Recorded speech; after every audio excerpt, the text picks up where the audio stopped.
آج کے کوشچنس کے باقاعدہ آنسر دینے سے پہلے میں ایک بہت بڑا کرٹیکل ایشو ہے جو یہ پچھلے 2-3 دن میں منظر عام پہ آیا ہے اسے ڈسکس کر لوں تبلیغی جماعت کے حوالے سے۔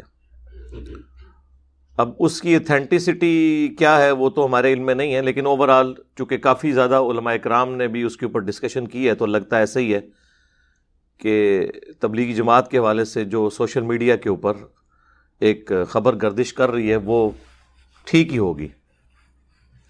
جو حرمین شریفین میں یعنی سعودی عرب کے اندر آفیشلی ان کی گورنمنٹ کی طرف سے تبلیغی جماعت کے اوپر پابندی لگائی گئی ہے، تو ہم ڈنکے کی چوٹ پہ اس کی مخالفت کرتے ہیں۔ بالکل غلط ایٹیچیوڈ ہے۔ یہی وجہ ہے کہ ہم لوگ ہمیشہ اس پلیٹ فارم سے ڈیموکریسی کو سپورٹ کرتے ہیں۔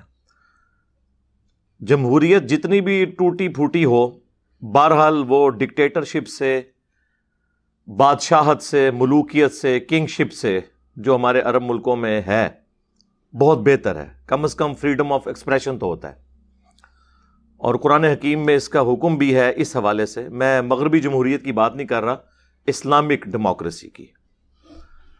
وَأَمْرُهُمْ شُورَى بَيْنَهُمْ، اہل ایمان کی اللہ نے نشانی بتائی ہے کہ ان کے آپس کے کام مشورے سے طے ہوتے ہیں، اور مشورہ اتنا اہم ہے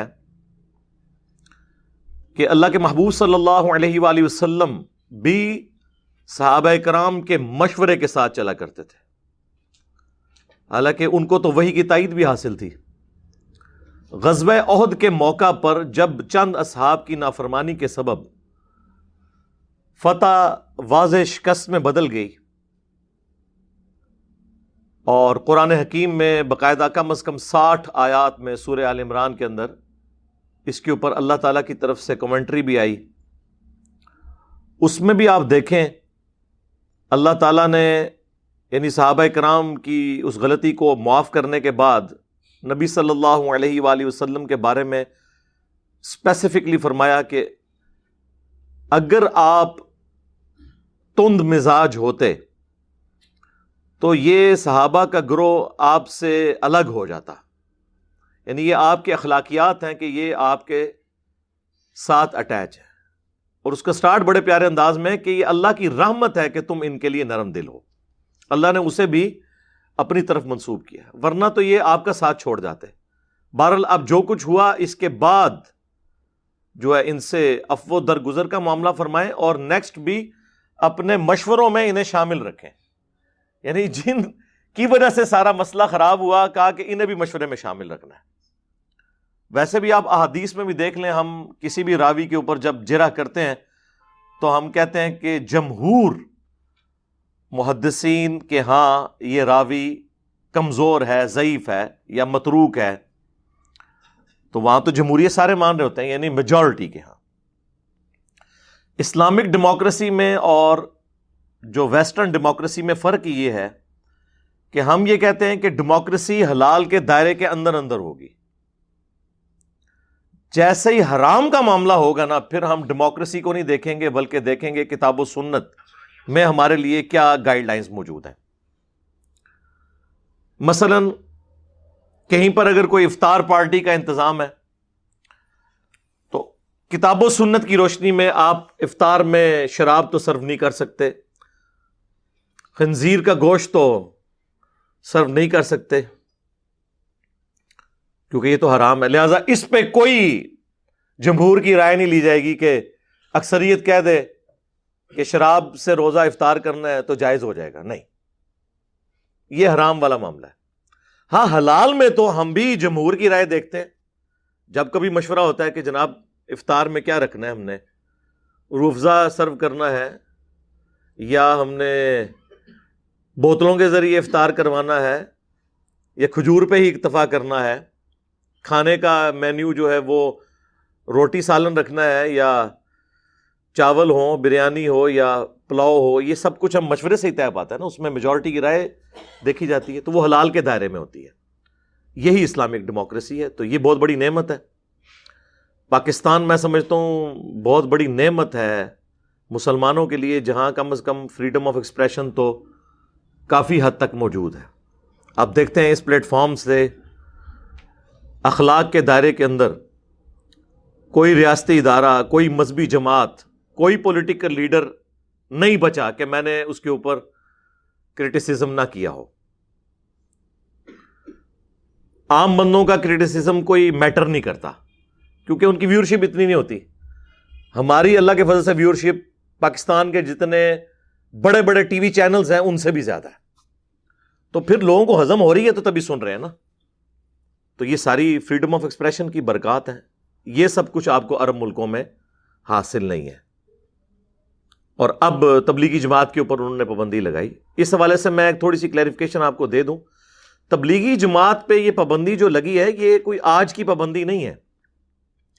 1980s میں 8 سے 40 سال پہلے ہی تبلیغی جماعت پہ باقاعدہ طور پہ سعودی عرب میں پابندی ہے. اس وقت جو مفتی اعظم سعودیہ تھے انہوں نے باقاعدہ ریٹن میں فتویٰ دیا تھا کہ ان کی کتاب میں جو تعلیمات ہیں وہ قرآن و سنت کے منافی ہیں. وہ تو بالکل ٹھیک ہے، اس میں کئی چیزیں ہیں، ہماری بھی ریزرویشن ہے، اس کو میں تھوڑا بہت ڈسکس بھی شاید کر دوں اینڈ پہ، وہ الگ بات. ان زمانوں میں دیوبند علماء کا لکھا ہوا قرآن کا ترجمہ اور تفسیر دی جاتی تھی محمود الحسن دیوبندی صاحب کی. لیکن جب پاکستان سے اہل حدیث علماء نے اس کی کچھ غلطیاں ہائی لائٹ کی تو انہوں نے اس کے اوپر پابندی لگا کے پھر پاکستان کے ایک اہل حدیث عالم ہیں، کچھ عرصہ پہلے ہی فوت ہوئے ہیں 95 ایئرز کی ایج میں آلموسٹ، صلاح الدین یوسف صاحب، اللہ تعالیٰ ان کی غلطیوں سے درگزر فرمائے، انہیں نیک کاموں کا اجر عطا فرمائے. تو انہوں نے ایک بڑا اچھا قرآن کا ترجمہ وہیں سعودیہ میں آپ کو مسجد نبوی میں، بیت اللہ شریف میں آپ کو وہ اردو زبان میں وہی نظر آئے گا پڑھا ہوا. دارالاسلام پبلیکیشن جو پاکستان کا ایک ادارہ ہے جو دنیا میں اس وقت سب سے بڑا ادارہ ہے کتابیں چھاپنے والا، اردو زبان میں، انگلش زبان میں. اس کے لیول پہ صرف ایک دارالکتب العلمیہ ہے بیروت کا، باقی اوورال دارالاسلام کا کام بہت بڑے لیول کا ہے. پاکستان کے ہی وہ اس کے آنر ہیں، اہل حدیث عالم دین ہیں عبد المالک مجاہد صاحب گجرانوالہ کے.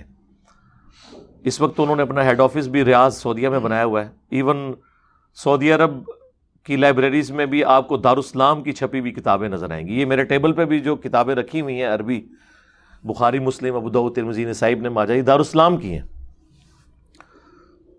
تو وہ اس کے آپ سمجھ لیں سب سے بڑے ایڈوائزر کے طور پہ بھی تھے، پوری زندگی انہوں نے جاب اسی میں کی. دارالاسلام نے ان کا وہ ترجمہ احسن البیان پرنٹ کیا تھا، اسی کے رائٹس پھر لیے سعودیہ والوں نے، شاہ فہد پرنٹنگ پریس والوں نے، اور وہ حاجیوں کو مفت دیا جاتا ہے ایٹ لیسٹ حج کرنے کے لیے جو لوگ جاتے ہیں. وہاں پہ بھی اندر رکھے ہوتے ہیں، وہاں سے بھی آپ کو مفت مل سکتا ہے تھوڑی سی کوشش کرنے سے. اور زبانوں میں بھی ہے، اردو والا جو ہے وہ بہرحال انہی کا ہے. تو وہ انہوں نے شروع کر دیا. تبلیغی جماعت پہ اس وقت پابندی لگ گئی تھی. تبلیغی جماعت کو سعودیہ کی کسی مسجد میں درس دینے کی اجازت 8 سے نہیں 40 سال پہلے سے نہیں ہے. پہلے آلموسٹ یہ 60 سال تک وہاں کام کرتے رہے ہیں. تبلیغی جماعت 1926 میں بنی تھی، یعنی ابھی 100 سال اسے مکمل نہیں ہوئے. اس وقت سے لے کر 80s تک سعودیہ میں اجازت تھی، ان کو اوپنلی مساجد کے اندر جماعتیں جاتی تھی. یہ جو آپ سنتے ہیں نا کہ تبلیغی جماعت پہ پابندی لگی ہے، یہ اب ذرا بڑے لیول کی پابندی ہے. کیونکہ وہ جو پرانی پابندی تھی اس میں مساجد میں تو وہ درس و بیان کا سلسلہ نہیں کر سکتے تھے، لیکن حج کے موقع پر منا کے خیموں کے اندر فضائل اعمال کا درس اندازہ کریں یار. منا کے خیموں میں قرآن ترجمے سے پڑھنے کی بجائے وہ فضائل اعمال کا درس ہو رہا ہوتا تھا. میں نے خود اٹینڈ کیا 2007 میں جب میں حج کے لیے گیا تو وہ اجازت تھی. اسی طریقے سے ہوٹلوں کے اندر اور گھروں کے اندر یہ سلسلہ چل رہا تھا. لیکن آپ سمجھ لیں جس طرح ہمارے یہاں پہ ہو جاتا ہے نا کہ کل عدم ڈکلیئر ہو جائے کوئی جماعت، تو وہ چھپ کے بھی کوئی ایکٹیویٹی نہیں کر سکتی. تو اب آلموسٹ انہوں نے اس کو یہ درجہ وہاں پہ دے دیا ہے. غلط ایٹیچیوڈ ہے. اس کی ریزن کوئی بھی ہو، بعض لوگ اسے وہ طالبان کے انقلاب کے ساتھ جوڑ رہے ہیں کہ وہ کہیں ایکسپورٹ نہ ہو جائے سعودیہ میں. یہ ان کو خطرہ لگا ہے کہ تبلیغی جماعت کے ذریعے طالبان آ کے یہاں سے ہماری کنگ شپ نہ چھین لیں. ملوکیت میں یہ تو ڈر لگا رہتا ہے، جب عوامی حکومت نہ ہو، ڈنڈے کے زور پہ ہو، تو وہ اسے مقبولیت تو حاصل نہیں ہوتی. پہلے ان کو خطرہ جو ہے وہ صدام حسین سے تھا، اس سے پہلے خطرہ ان کو امام خمینی سے تھا، اور اب طالبان سے خطرہ لگ گیا، کبھی داعش سے لگ جاتا ہے. تو یہ بھی ایک بڑی جو انڈکلیئرڈ ریزنز ہیں نا، ان میں سے ایک یہ ہے کہ شاید وہ نہ. یہ بات ٹھیک ہے کہ تبلیغی جماعت چونکہ اس کے روٹس دیوبند سے ہیں، تو دیوبندیوں کی جتنی بھی نان اسٹیٹ ایکٹرز سمجھ لیں جماعتیں ہیں نا، وہ اپنے کرتوتوں کو چھپانے کے لیے تبلیغی جماعت کو شیلٹر کے طور پر یوز کرتی ہیں. اس میں تبلیغی جماعت کا قصور نہیں ہے، وہ لوگ کرتے ہیں. ایون پاکستان میں بھی آپ دیکھیں، چونکہ تبلیغی جماعت کے لیے پورے ملک میں ایک سافٹ کارنر پایا جاتا ہے ان کی کنٹریبیوشنز کی وجہ سے، تو ہمارے کے پی سے جو ڈرگز ہیں ان کی اسمگلنگ بعض اوقات تبلیغی جماعت میں گھسے ہوئے لوگ، تبلیغی جماعت کی وجہ سے نہیں ہو رہا ہوتا، لیکن وہ اس کو یوز کرتے ہیں اور اس طریقے سے. اور یہ فرسٹ ہینڈ نالج میرے پاس موجود ہے ایجنسیز کی طرف سے. یہ نہیں کہ میں ایجنسیوں کا بندہ ہوں، مجھے تنگ بھی بہت ہیں وہ. تو بہرحال میرے پاس چونکہ فرسٹ ہینڈ نالج ہوتا ہے کہ یہ اس طرح، وہ جب اس طرح دہشت گرد چھپے ہوتے ہیں تو بعض اوقات وہ رائے ونڈ سے ملتے ہیں، یا رائے ونڈ سے انہوں نے تشکیل کوئی کسی وزیرستان کے علاقے میں کروائی ہوتی ہے، لیکن وہ رائے ونڈ والوں کو تو بیچاروں کو پتہ ہی نہیں ہوتا، اور وہ ویسے بھی کوئی 8 سے 1000 سال پہلے کی زندگی گزار رہے ہیں. نہ وہاں پہ آپ کو کوئی موبائل فون کی وہ اجازت ہے، نہ انہوں نے کوئی الیکٹرانک ریکارڈ مینٹین کیا ہوا ہے کمپیوٹرز میں، وہی پرانے رجسٹر ان کے چل رہے ہیں. اور ایون سپیکر میں نماز نہیں ہوتی، تقریریں سپیکر میں ہوتی ہیں، دعا سپیکر میں ہوتی ہے، نماز جو ہے وہ سپیکر میں نہیں ہوتی. یہ مکبرین کھڑے کیے ہوئے ہیں. تو مغرب اور عشاء کی نماز بھی رائے ونڈ میں اسی طریقے سے ہے جس طرح زور اور عصر کی نماز ہے. امام کی آپ کو قرات کی آواز آتی ہی نہیں ہے. آلموسٹ آپ سمجھ لیں ایک وقت میں 70-80 ہزار لوگ تو عام دنوں میں وہاں پہ اس مسجد میں موجود ہوتے ہیں. یعنی پاکستان میں سب سے بڑی گیدرنگ نماز کی جو ہے وہ رائے ونڈ کی مسجد میں ہوتی ہے عام دنوں میں. میں اجتماع کے دنوں کی بات نہیں کر رہا، بلکہ اگر میں عام دنوں میں یہ دعویٰ کروں نا کہ حرمین شریفین سے بھی زیادہ لوگ رائے ونڈ میں ہوتے ہیں، تو یہ میرا دعویٰ غلط نہیں ہوگا. ہاں، اتنی زیادہ دنیا وہاں پہ نماز پڑھ رہی ہوتی ہے. تو یہ یعنی حج عمرے کو اگر آپ چھوڑ دیں نا، عمرے پہ جن دنوں میں پابندی ہوتی ہے تو آپ دیکھ لیں حرم مکہ میں کتنے بندے نماز پڑھ رہے ہوتے ہیں، اس سے زیادہ ہوتے ہیں وہاں پہ. تو وہ تو حج عمرے کی وجہ سے لوگ چلے جاتے ہیں نا. یہ تو نہیں کہ پورا سعودیہ جو ہے وہ مکے میں ہی ہر وقت بیٹھا ہوتا ہے. یہ یہیں سے بات کی جا سکتی ہے کہ جی ہم ہوتے تو وہیں پہ ہوتے، ایسے نہیں ہوتا. تو تبلیغی جماعت پہ انہوں نے پابندی اس وقت ہی لگائی تھی، وہ اس طرح ایکٹیویٹیز پرفارم نہیں کر سکتے تھے. اب خیر ان کو یہ خطرہ لگ گیا کہ شاید کوئی طالبان کا انقلاب امپورٹ نہ ہو جائے تو ہم اسے وہاں سے ایکسپورٹ ہو کے یہاں نہ پہنچ جائے، تو پابندی لگا دیں تاکہ آسانی ہو جائے. لیکن یہ وہ ریزنز نہیں ہے جو وہ بتا رہے ہیں. وہ تو کہہ رہے ہیں کہ جی ان کی تعلیمات شرک اور بدعت کے اوپر مبنی ہیں. تو میرے بھائی وہ تو پہلے سے سب کو پتا ہے کہ ان کی کتاب کے اندر کیا کچھ لکھا ہوا ہے، وہ تو پہلے نہیں تھا آپ کو پتا. تو یہ خام خواہ ایویں بہانے بنا رہے ہیں. اصل وجہ پیچھے پولیٹیکل کوئی ریزنز ان کی اپنی ہیں، اس کی وجہ سے وہ کر رہے ہیں. تو غلط ایٹیچیوڈ ہے. میں تو یہ نہیں کہتا صرف کہ تبلیغی جماعت سے پابندی اٹھائی جائے، میں تو کہتا ہوں اگر دیوبند کی تبلیغی جماعت کو وہاں تبلیغ کی اجازت ہے، بریلویوں کی دعوت اسلامی کو بھی اجازت ہونی چاہیے، اہل حدیث کو بھی اوپنلی اجازت ہونی چاہیے. اہل حدیث کو بھی اوپنلی اجازت کوئی نہیں ہے، وہ چند ایک نامینیٹڈ لوگ ہیں وہ جو آپ کو لال رومال والے نظر آتے ہیں. ہر یہ بندہ نہیں کہ لال رومال پہن کے تو وہاں شروع ہو جائے گا، پکڑ لیں گے وہ. ٹھیک ہے. اسی طریقے سے اہل تشیع کو بھی اجازت ہے. اگر کوئی شخص سمجھتا ہے کہ اس کے عقائد بڑے فرم ہیں، کتاب و سنت کے دلائل سے ہیں، تو آپ باقیوں کو موقع دیں، اس میں کیا مسئلہ ہے؟ سب کو اجازت ہونی چاہیے کہ وہ اپنا پوائنٹ آف ویو بیان کریں. ہاں، کوئی آرمڈ کنفلکٹ نہ کرے کہ کوئی اسلحہ اٹھا کے گن پوائنٹ پہ کسی کو منوانے کی کوشش کرے، یہ والی حرکت نہ ہو. باقی تبلیغ کی تو اجازت ہونی چاہیے. مکہ مدینہ انٹرنیشنل سٹیز ہیں مسلمانوں کے لیے، سب کو اجازت دے. اور یہ میں صرف ان کے لیے نہیں کہہ رہا، طالبان بھی افغانستان میں دعوت اسلامی کی جماعتوں کو آنے کی اجازت دیں. ہمارے پاس تو یہ بھی فرسٹ ہینڈ نالج ہے، افغانستان سے کئی لوگ یہاں پہ آ چکے ہیں ماشاءاللہ. اردو زبان کی برکت سے اللہ تعالیٰ نے انہیں کتاب و سنت کے منہج تک پہنچایا، تو وہ آ کے وہاں بتاتے ہیں وہاں پہ اہل حدیث پہ بھی کوئی اچھا وقت نہیں ہے طالبان کے آنے کے بعد. ان کو اس طریقے سے عام اجازت نہیں ہے، لیکن وہاں پہ بھی ان کو بھی خطرہ یہ ہے کہ اہل حدیث کے اندر داعش کے لوگ چھپے ہوئے ہوں گے، اس وجہ سے ان کا کریک ڈاؤن وہ کر رہے ہوتے ہیں. باقی تو ان میں ٹالرنس اس دفعہ بہت ہے. انہوں نے تو آپ کو پتہ ہے اس دفعہ محرم میں شیعہ کی جو مجالس ہیں ان کو بھی سیکیورٹی پرووائڈ کی ہے, جلوسوں کو سیکیورٹی پرووائڈ کی ہے, لیکن اس طریقے سے عام اجازت بریلویوں کو یا اہل حدیث کو, اہل تشیع کو اس طریقے سے اجازت نہیں ہے. تو اگر وہ یہ چاہتے ہیں کہ تبلیغی جماعت کو اجازت ملے تو انہیں بھی تھوڑا دل کھلا کرنا چاہیے. لیکن تیسری طرف ایران کے اندر جہاں جہاں پہ اہل سنت آباد ہیں وہاں پہ تبلیغی جماعت کو اجازت ہے تبلیغ کرنے کی, ان کی مساجد ہیں. یہاں پہ جھوٹ بولا ہوا جی وہاں سنیوں کی مساجد ہی نہیں ہے. ایک وہ الجزیرہ ٹی وی کے اینکر ہیں, وہ ایران کے دورے پہ گئے تو ان کی پوری آپ سمجھ لیں ڈاکومنٹری اپلوڈ ہوئی ہوئی ہے یوٹیوب کے اوپر, آپ دیکھیں. وہاں کے جتنے بھی سنی علماء ہیں ان کے مدارس جتنے بڑے بڑے وہ سارا انہوں نے وزٹ کروایا. وہ کہتے ہیں میں تو آنے سے پہلے سمجھ رہا تھا مجھے پکڑ لیں گے کیونکہ میں سنی ہوں, لیکن وہاں پہ جتنے سنی علماء تھے وہ بڑے خوش تھے.